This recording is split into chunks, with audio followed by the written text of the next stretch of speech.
Hello everyone. So I talked about this in my live stream the other day. I want to just bring it up now because I thought it was absolutely outrageous, and I'm sure people would agree. It is outrageous that the revenue, first of all, the revenue, and are useless in this country. They're just we nearly say the worst, but there's a lot worse in the civil service and the government than the revenue. But they're not the best people to be in with, or to be associated with, or to engage with in any sort of reality. But yeah, so basically the other day, the government released, and along with the revenue, obviously because of the revenue they drafted it, um, for businesses to claim basically tax back for small business, particularly again your local newspaper shop, your local shop down the road there. It's for small businesses, not for big businesses like Tesco or Superfire and that, to help them pay for the electricity, particularly shops and hairdressers and things like small local hairdressers and things like that. And I kid you not, the revenue, if you're going to apply for this scheme, right, guess what? You have to read 72 pages on how you qualify. You have to literally read all the pages. This specifically specifies if you want to apply for this, you need to read every page. You need to know everything. And basically, it could tell you in the first few lines. If I read a few of the pages, it's sort of bullshit. It goes on and on and on and on. And again, the best part about this, there was people that is paid by the taxpayer. You and me paid them to draft this for God knows how long they were drafting this. Again, and these are civil servants drafting this for how long? I would love to know. It must have been about 2 months that they say literally they spent doing this. So,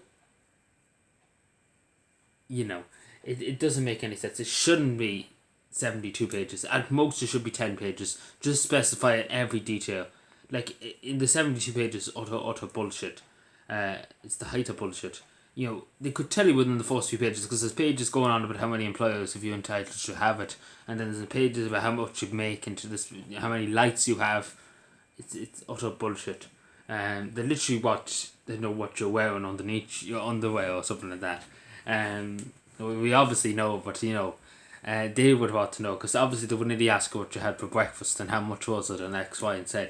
Like the guards wouldn't ask that. Well, the guards used to. I know, and years ago, back before COVID and all that, you used to ask your friends or something like, where are you going tomorrow? And they said the guards wouldn't ask that. But apparently in 2022 and 2021, the guards did ask you where you're going. What's your reasonable excuse to go out and about in your own country? But you're over that now, I think, for the moment, hopefully. But yeah, I just wanted to bring that up because it is utterly ridiculous that we're expecting people who have businesses, again, people who are employers, who have businesses, because literally it take a week to go through 72 pages and to read every bit of detail and to understand basically every bit of it. And people who have businesses, people who run small local shops, they don't have hundreds of hours to read 72 pages of documents. Let's be fair, from the revenue. At most 10 to 5 pages would have been enough. Just saying the basics on how you can apply, what's the qualifications for applying, right? But yeah, they went on and on and on and on bullshitting. But then again, it's utter bullshit. It's the height of bullshit. And obviously we shouldn't do that on small businesses, having such stress on them, having the readers. And obviously, as I say, it's the Green Party Fianna Fáil Fine Gael for the electricity crisis in the country. It's their own fault, because they wanted to close power plants. Eamon Ryan's off his walkers talking about windmills, this, that, and the other. And he's off his walkers. He's bringing in carbon. You wonder why electricity's gone up. Let's put it that way. You wonder why. You don't have to look too far. The apple doesn't fall too far from the tree. But yeah, let me know what you think and subscribe more, and bye.